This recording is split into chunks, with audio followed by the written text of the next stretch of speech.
Баршаңызға қайырлы күн достар, менің каналыма қош келдіңіздер. Бүгін сіздерге осындай нан кебаб деп аталатын өте дәмді тіске басардың рецептісімен бөліскім келіп отыр.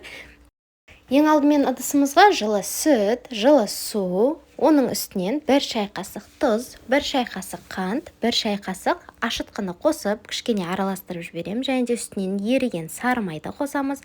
Және де 2 ас қасық сұйық майды қосып, барлығын жақсылап араластырып, оның үстінен ұнды міндетті түрде елеуіштің көмегімен өткізіп салып, осылай бірінші қасықтың немесе лопатаның көмегімен араластырып, бір-біріне бірге берген кезде қолдың көмегімен араластыра отыра осылай жұмсақ қамыр етіп илеп аламыз.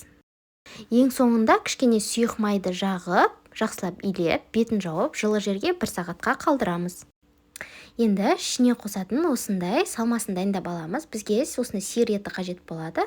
Орташа етіп, кішкентайлау етіп, 4 пішті етіп турап шығамыз. Видеодағыдай, одан кейін пиязды да майдарақ етіп, 4 пішті етіп турап аламыз.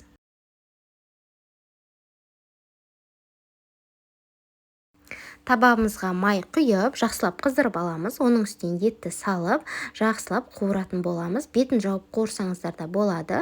Бізде осындай суы шыққаннан кейін үстіне пиязды салып, тағы да 2-3 минуттай жақсылап қуырамыз. Және де барлық суы кеткенше тарқап, бетін жауып қоямыз. Міне осылай ешқандай су қалмаған кезде үстінен жарты стакан су құйып, бетін жауып, астын баяу отқа қойып, пісіріп аламыз.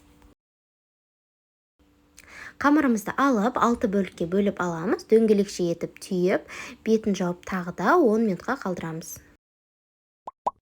Менің каналымдағы жаңа видеоларды жіберіп алмас үшін, дәл осы видеоның астындағы подписаться батырмасын басып, жанындағы қоңырауша батырмасын басып қойды ұмытпаңыздар. Одан кейін осындай пешіміздің ыдысына қойып, үстіне кішкене басып жібереміз де, себебі нанымыз қатты көтеріліп кетпес үшін жұмыртқаның сарысын жағып, бетіне кунжут сепсеңіздер болады. Қызып тұрған пеште 220 градуста 20-25 минуттай нанның беті қызарып, піскенше пісіріп аламыз. Достар, менің каналымның дамуына өз үлестеріңізді қосып, дәл осы видеома лайк басып, астына өздеріңіздің пікірлеріңізді жаза кетіңіздер.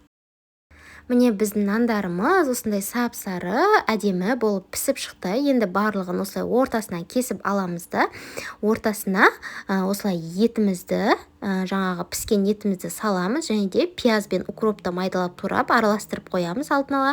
Үстінен 1 помидордың осылай дөңгелек етіп кесіп, оның үстінен пиязды сеуіп ұсынамыз. Міндетті түрде дәл осылай жасап жеп көріңіздер, дәмі өте керемет болып шығады.